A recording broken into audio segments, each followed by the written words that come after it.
It was supposed to be a quick road trip. Naila and Haris, newly married, were driving to visit her relatives in a remote part of the country.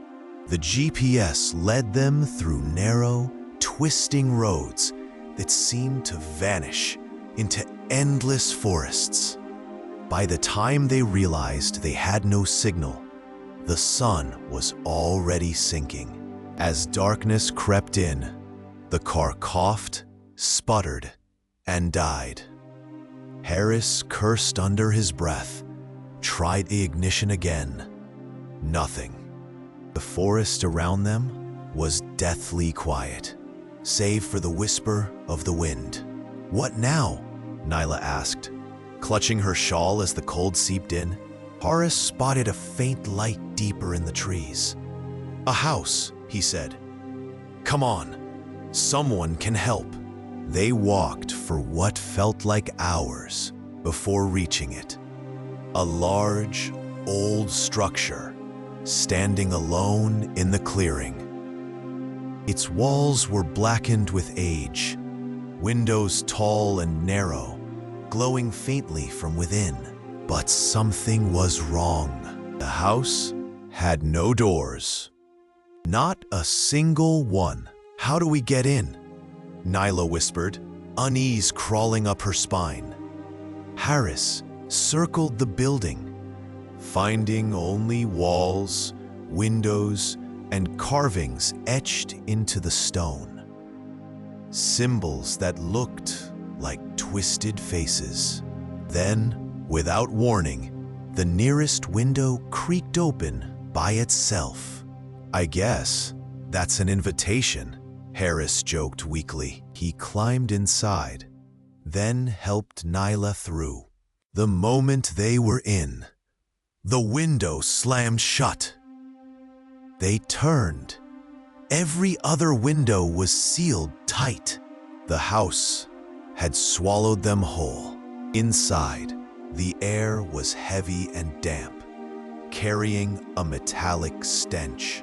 Candles lined the walls, their flames bending unnaturally as if breathing. The floor creaked beneath their feet. Haris called out, "Hello? Anyone here?" His voice echoed strangely, like something else was repeating it, slightly delayed, slightly distorted. Then they heard it, a slow tapping coming from the ceiling. They looked up. Long, pale fingers curled over the edge of the balcony. Something was crawling down the wall, head twisted backward, its mouth stretched into a silent scream. Naila froze. Haris grabbed her arm. "Run!" But where? Every hallway twisted into another, leading them in circles. The house groaned and shifted, as if alive. Doors appeared now, but none led outside. Each time they opened one, it revealed something worse. A room full of hanging dolls with eyeless faces.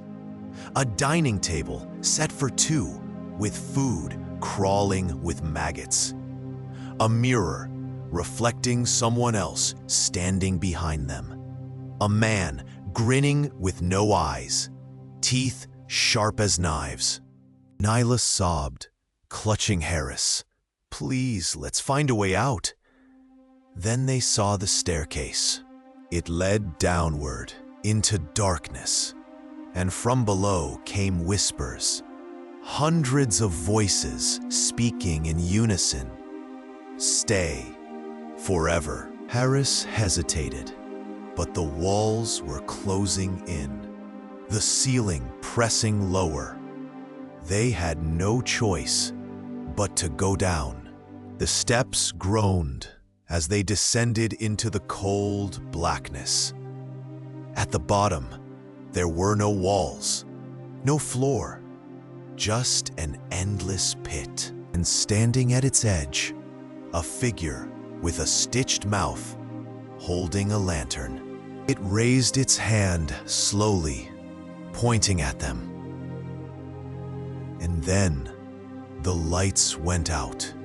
The next morning, the house was gone. Only a patch of burned earth remained. Weeks later, hikers found a car abandoned in the woods. Inside were two things: a shawl and a camera. Its last photo showed Naila and Haris smiling in front of nothing. No house behind them.